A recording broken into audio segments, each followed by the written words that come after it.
Halo Connectation, kembali lagi bersama kita, Marvin Ade dan Pak Sandi Wahyudi. Nah, kita akan kembali ke Connect Media Visit bersama dengan Pak William dan Bu Piago. Nah, hari ini kita akan fokus ke bagaimana sih challenge di industri dari garment itu sendiri. Pak William, kembali. Tantangan apa sih kalau di tahun 2020 kemarin kan ngomong tentang ya COVID. Nah, tantangan apa sih di industri garment Yang dialami Pak William ya? Secara umum dulu ya kalau di industri garment ya. Bu Piago dulu ya. Kalau secara umum ya tantangannya itu kita sebagai garment harus update model dan bahan, karena kan nggak mungkin kalau seragam modelnya itu aja sama bahannya. Jadi kita harus rajin-rajin cek internet model apa yang lagi musim, dikasih sentuhan fashion dikit-dikit, jadi supaya beda dari yang dulu-dulu gitu loh. Warna terbaru. Warna yang lagi ngetren tahun itu apa? Karena setiap tahun itu ada tren warna gitu. Jadi kadang perusahaan ada yang sudah terkonsep dengan baik, dia mau bikin uniform, mereka sudah punya desainnya, sudah dikaitkan dengan value perusahaan, dikaitkan dengan logonya, corporate culture-nya.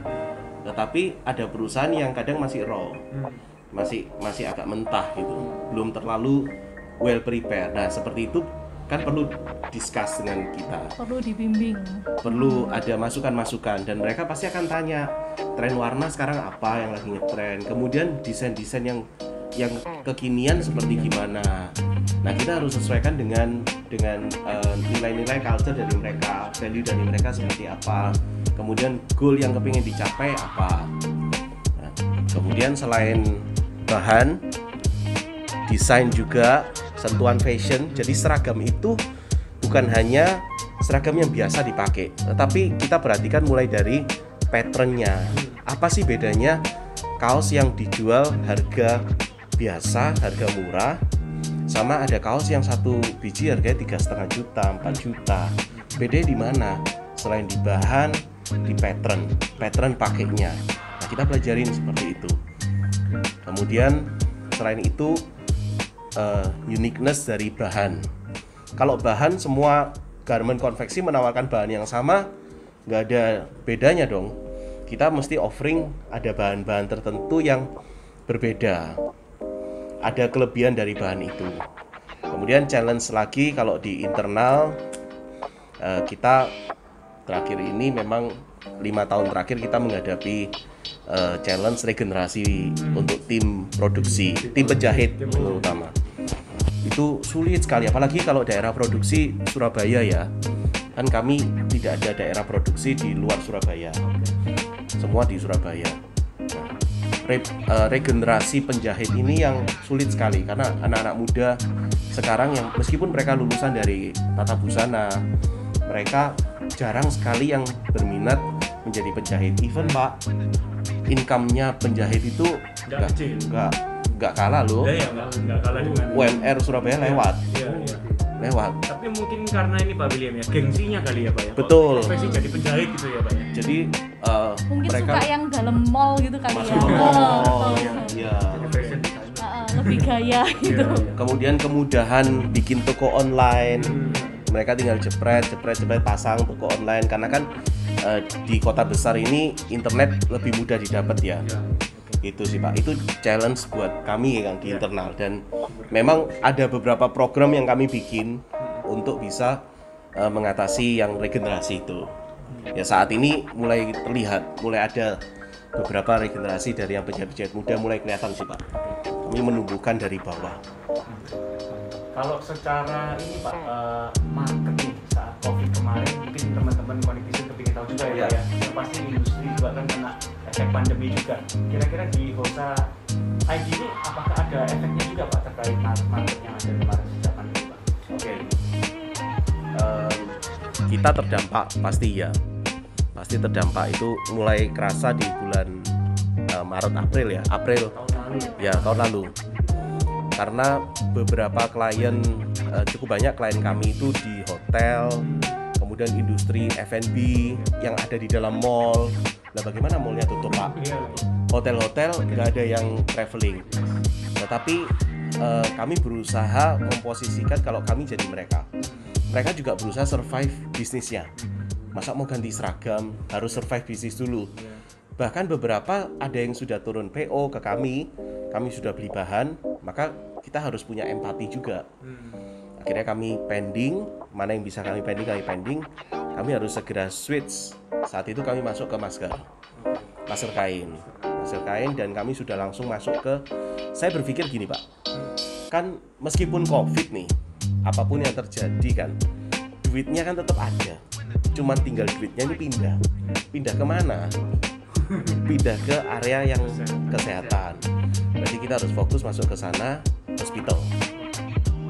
Kita mulai masuk ke hospital, kita rencanakan, dan secara cepat maka offline, online pemasaran masuk ke hospital. Dan tidak butuh waktu lama, kita sudah mulai dikenal. Ada pesanan, ada order dari beberapa hospital, dan sampai saat itu berlanjut Pak. Seharusnya dari beberapa tahun lalu kami tertarik masuk ke market situ, bukan hanya handle untuk corporate, perusahaan-perusahaan dan pemerintah, tetapi kami mulai tertarik masuk hospital, tapi tidak pernah kesampaian. COVID ini memaksa nih, gitu. Sampai dengan akhir tahun, mendekati akhir tahun, Oktober baru mulai pulih ya. Berbicara mengenai ini challenge ke depan. Kalau tadi kan ngomong tentang pandemi. Nah, kita ngomong ke depan nih. Nah, ke depan ini gimana bisnis garment? Apakah ada memang segmen baru atau memang dari industri yang hospital ini mendapatkan sesuatu yang baru? Ya. Oke. Kalau peluang di industri yang kami tekuni, Connectizen, terbuka lebar. Ini menjadi satu angin segar ya buat teman-teman yang mungkin nanti juga mau berbisnis yang sama nih atau mau kerja sama, kolaborasi. Kan sekarang eranya kolaborasi ya. Kami tetap optimis Pak, ke depan marketnya sangat besar sekali, apalagi kalau challenge-nya, tantangannya semakin besar, maka biasanya yang lulus kelas, yang naik kelas itu nggak banyak Pak. Nah kalau yang naik kelas nggak banyak, beberapa berguguran, maka sebisa mungkin kita harus bertahan dengan cara apa? Pasti nomor satu quality itu harus, dan kami sejak pertama kali masuk ke bisnis ini kami menerapkan quality. Kemudian yang kedua, service ke klien. Ya, service ke klien, kita berusaha memberi service terbaik, mendengarkan permintaan atau keluhan klien. Ya, kita berusaha yang terbaik lah.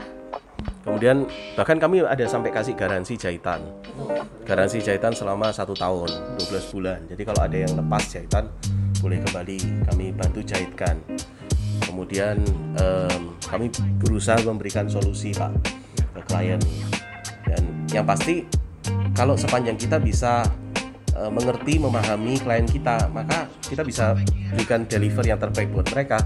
Saya rasa krisis gak krisis tetap ada peluang sih.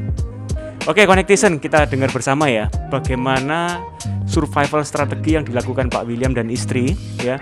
Bahkan mereka melihat bahwa ada blessing in disguise. Saat pandemi terjadi, itulah peluang-peluang terbuka lebar. Nah, bagaimana cara kita menyikapi setiap masalah menjadi sebuah peluang bisnis buat kita. So, jangan khawatir Connectizen, industri apapun memang ada dampak pandemi, tapi bagaimana cara kita mengatasi, itu yang menjadi PR kita bersama. Yuk sama-sama kita naik kelas di kemudian hari setelah pandemi ini, kita harus tampil lebih baik. Itu saja dari saya. Akhir kata, saya DSW Dr. Sandi Wahyudi, founder Connectpedia, dan saya Marvin Ade, co-founder dari Connectpedia. Oke, kita jumpa lagi dalam Connectpedia Visit berikutnya. Sampai jumpa.